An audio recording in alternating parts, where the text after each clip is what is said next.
नमस्कार साथियों, आप सभी का टॉप 30 क्लासेस में स्वागत है। साथियों, आज हमारी बात होने वाली है भारतीय संविधान के एक नए टॉपिक पर मेरे भाई। तो आज हम चलते हैं अपने भारतीय संविधान के बैकग्राउंड को देखते हैं कि हमारा जो संविधान बना है उसके बनने के पीछे का प्रोसेस क्या रहा है, किन किन परिस्थितियों में हमारे संविधान को बनाया गया है। चलिए हम लोग समय को गवाए बगैर हम बात करते हैं अपने बैकग्राउंड ऑफ इंडियन कॉन्स्टिट्यूशन पर। आइए बात करते हैं। तो मेरे भाई मैं आपको बता दूं कि जो मेरा भारतीय संविधान है ये हमारे आज़ादी से पहले से ही बनने की क्रिया में सम्मिलित था। मेरे भाई हमारा जो संविधान है इसके बनाने का जो क्रियाकलाप है, प्रोसेस है, वो हमारी आज़ादी से पहले से ही प्रारंभ हो गए थे। तो इसी सिलसिले में एक अधिनियम पास होता है जिसका नाम है भारतीय स्वतंत्रता अधिनियम 1947 और इसी अधिनियम के द्वारा ही हमें आज़ाद भी किया गया था। भारतीय स्वतंत्रता अधिनियम के द्वारा ही हमें आज़ाद भी किया गया था और इसी अधिनियम के पास होने से ही हमारे संविधान को बनाने की गति भी आगे बढ़ी थी। ठीक है मेरे भाई, जब ये अधिनियम पास हुआ तभी जाकर हमारे संविधान के बनाने की जो गति है उसको बढ़ा दी गई और बहुत ही स्पीड से हमारे संविधान को बनाया गया। तो चलिए हम लोग देखते हैं कि ये जो भारतीय स्वतंत्रता अधिनियम 1947 है इसका थोड़ा सा जिक्र कर लेते हैं क्योंकि इसी से हमारे आगे कहानी होने वाला है।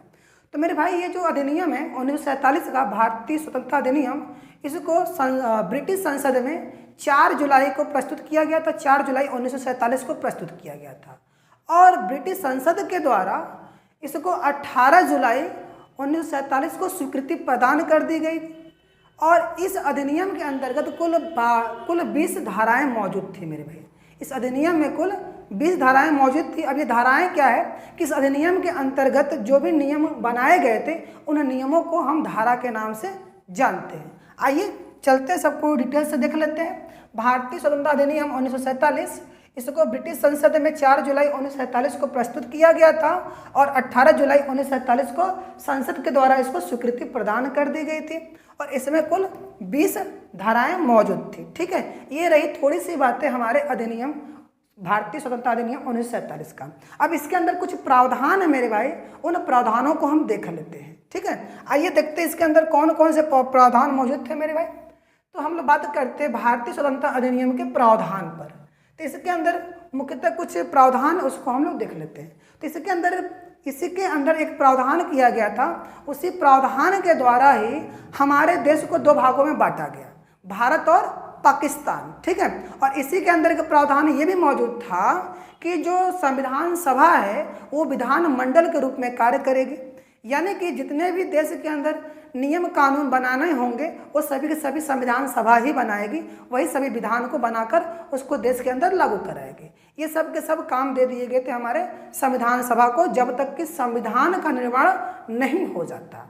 और इसी के अंदर एक प्रावधान ये भी किया गया था कि देश के अंदर जो भी शासन किया जाएगा वो सभी के सभी शासन भारत शासन अधिनियम 1935 के तहत ही किया जाएगा।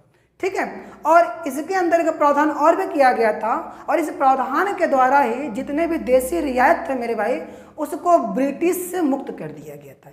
ये कुछ मुख्य प्रावधान थे हमारे भारतीय स्वतंत्रता अधिनियम 1947 के। ठीक है, तो आइए देख लेते हैं। इसमें 15 अगस्त 1947 को पूरे देश को 2 अधिराज्यों में विभाजित कर दिया गया था, जिसमें से एक भारत और एक पाकिस्तान को बनाया गया।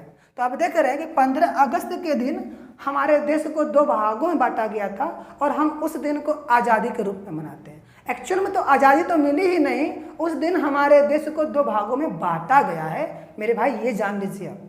ठीक है, खैर जो भी हो, आगे इसी में प्रावधान है कि संविधान सभा जो है विधान मंडल के रूप में कार्य करेगी जब तक कि संविधान बनकर तैयार नहीं हो जाता और देश के अंदर भारत शासन अधिनियम 1935 के द्वारा ही शासन किया जाएगा जब तक कि संविधान सभा संविधान का निर्माण नहीं कर लेती।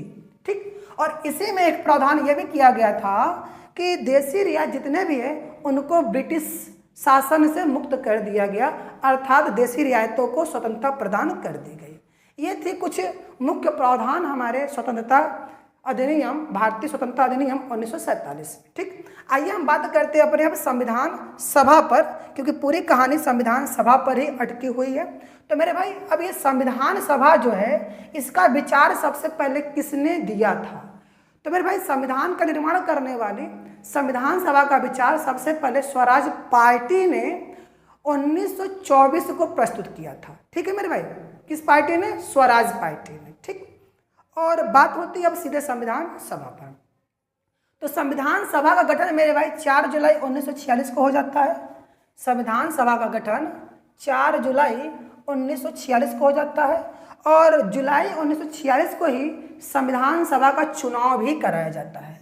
जुलाई 1946 को ही संविधान सभा का चुनाव भी कराया जाता है और संविधान सभा का जो प्रथम बैठक है मेरे भाई, ये 9 दिसंबर 1946 को कराया जाता है और 9 दिसंबर 1946 को ही सच्चिदानंद सिन्हा जी को संविधान सभा का अस्थायी सदस्य चुन लिया जाता है। ठीक है, अस्थायी सदस्य चुन लिया जाता है और संविधान सभा में उस समय कुल सदस्यों की संख्या जो थी वो 389 थी मेरे भाई, और उस 389 सदस्यों में से केवल 15 महिलाएं थी।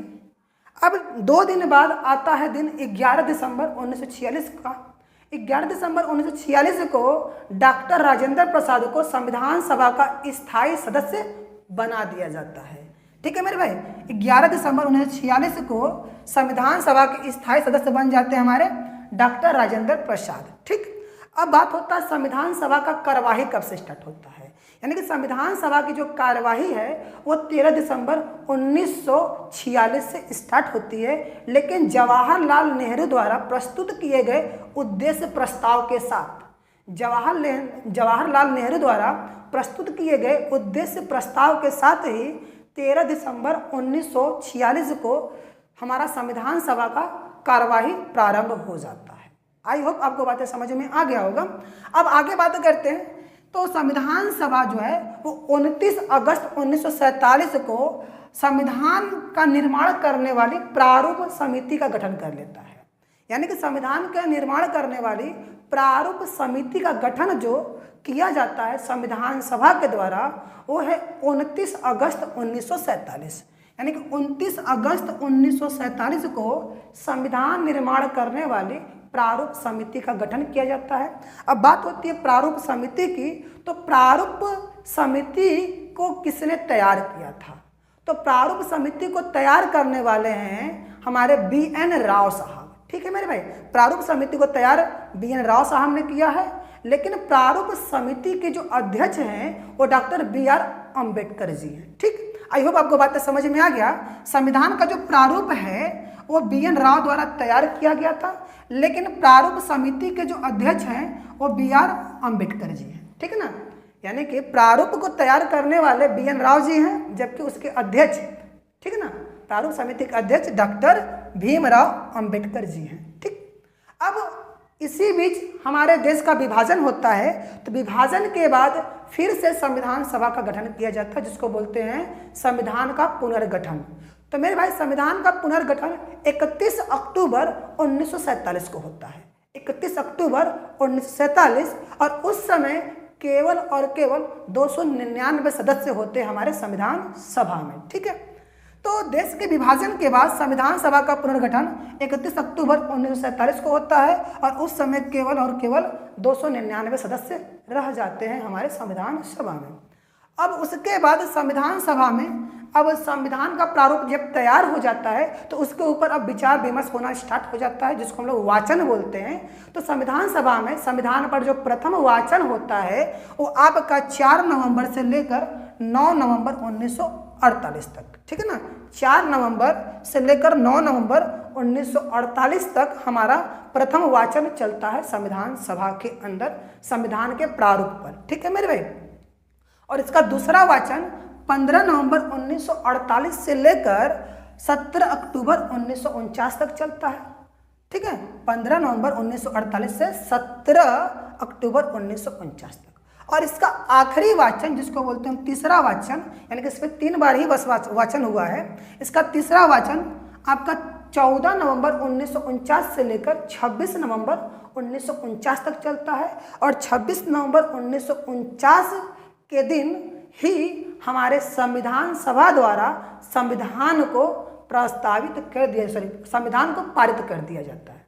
26 जनवरी 1949 को संविधान सभा द्वारा संविधान को पारित कर दिया जाता है और 26 नवंबर 1949 को इसके द्वारा पारित कर दिया जाता है। इस बात को आप समझिएगा, ठीक है। तो यही बातें यहाँ पर मैंने मेंशन किया है, 26 नवंबर 1949 को संविधान सभा द्वारा संविधान को पारित कर दिया जाता है, ठीक। आइए चलते हैं हम लोग नेक्स्ट पॉइंट पर, देखते हैं और भी क्या चीज़ें हैं। और हाँ, एक और क्वेश्चन बार बार पूछा जाता है कि जब संविधान सभा द्वारा 26 नवंबर 1949 को संविधान को पारित किया जाता है तो उस समय संविधान सभा में कुल कितने सदस्य थे। तो मेरे भाई, जब संविधान सभा द्वारा संविधान को पारित किया जाता है 26 नवंबर 1949 को, तो उस समय हमारे संविधान में केवल और केवल 284 सदस्य मौजूद थे, ठीक है मेरे भाई। जबकि हमारे कुल सदस्यों की संख्या 299 थी, लेकिन उसमें से केवल और केवल 284 सदस्य मौजूद थे। इस बात को भी आपको ध्यान में रखना है। आइए बढ़ते हैं आगे, देखते हैं हम अपने और भी कुछ पॉइंट को। मेरे भाई, संविधान सभा में बहुत सारे चीज़ें और भी हुए हैं, संविधान को बनाने में बहुत सारे खर्च हुए हैं, ठीक है ना, बहुत चीज़ें हुआ है, उन सबको भी हम लोग यहाँ पर देख लेते हैं, ठीक है मेरे भाई। तो उन सब चीज़ को मैंने नोट में लिख रखा ताकि आपको इसको ऐसे ही याद कर ले, ताकि आपको क्वेश्चन कहीं से भी आए आपको पता चल जाए। तो मेरे भाई, जो संविधान का निर्माण किया जा रहा था, तो इसके प्रक्रिया में कुल हमारे जो समय गुजरे थे उस समय कितने लगे थे मेरे भाई। ये 2 वर्ष 11 माह 18 दिन का समय लगा था पूरे संविधान को बनाने में। और संविधान को बनाने में 2 वर्ष 11 माह 18 दिन का समय लगा और इसके ऊपर 114 दिन का बहस हुआ था। संविधान निर्माण में हमारा जो प्रारूप है संविधान का, संविधान के प्रारूप पर 114 दिन तक बहस हुई थी और संविधान को बनाने में कुल 63,96,729 रुपये खर्च हुए थे मेरे भाई। 63,96,729 रुपये खर्च हुए थे।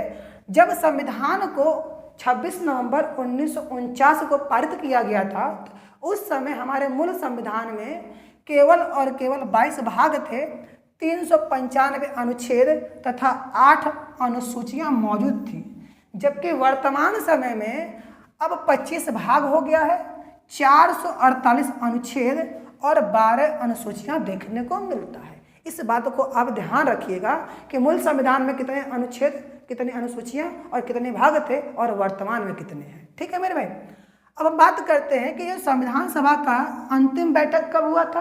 तो संविधान सभा का अंतिम बैठक 24 जनवरी 1950 को हुआ था। 24 जनवरी 1950 को हुआ था और इसी दिन, इसी बैठक में डॉक्टर राजेंद्र प्रसाद को भारत का प्रथम राष्ट्रपति भी बनाया जाता है, ठीक है। और 26 जनवरी 1950 को संपूर्ण संविधान को देश में लागू कर दिया जाता है और उसी दिन से हम गणतंत्र बन जाते हैं और 26 जनवरी को इसी कारण हम लोग गणतंत्र दिवस मनाते हैं, ठीक है मेरे भाई। अब बात होता है 22 जुलाई की। 22 जुलाई 1947 को संविधान सभा द्वारा राष्ट्रध्वज को अपना लिया गया था। 22 जुलाई 1947 को संविधान सभा द्वारा राष्ट्रध्वज को अपनाया गया था, जबकि 24 जनवरी 1950 को संविधान सभा द्वारा राष्ट्रगीत तथा राष्ट्रगान को अपनाया गया था। तो ये सभी कुछ इंपॉर्टेंट बातें हैं मेरे भाई, ये भी आपको पता होने चाहिए क्योंकि क्वेश्चन यहाँ से भी कई बार पूछा गया है, ठीक है मेरे भाई। तो इतनी सी चीज़ें आपको समझना है कि हमारे बैकग्राउंड में क्या क्या चीज़ें हैं हमारे संविधान के बनाने के पीछे के कारण, ठीक है। तो इतना ही था आज आपके लिए मेरे भाई। बाकी चीज़ें हम आपके लिए नेक्स्ट वीडियो में लेकर आएंगे। इसके ऊपर जितने भी PYQ बनने वाले हैं, ठीक ना, जितने भी PYQ बने हुए हैं उन सबको हम नेक्स्ट वीडियो में लेकर आएंगे मेरे भाई। तो आई होप आपको ये सेशन पसंद आ रहा होगा। अगर आपको मेरा ये सेशन जरा भी पसंद आ रहा है मेरे भाई, तो आप इसे लाइक कीजिए, सब्सक्राइब कीजिए और अपने सभी मित्रों में शेयर कीजिए। बाकी मिलते हैं अपने नेक्स्ट वीडियो में PYQ के साथ। थैंक यू, धन्यवाद।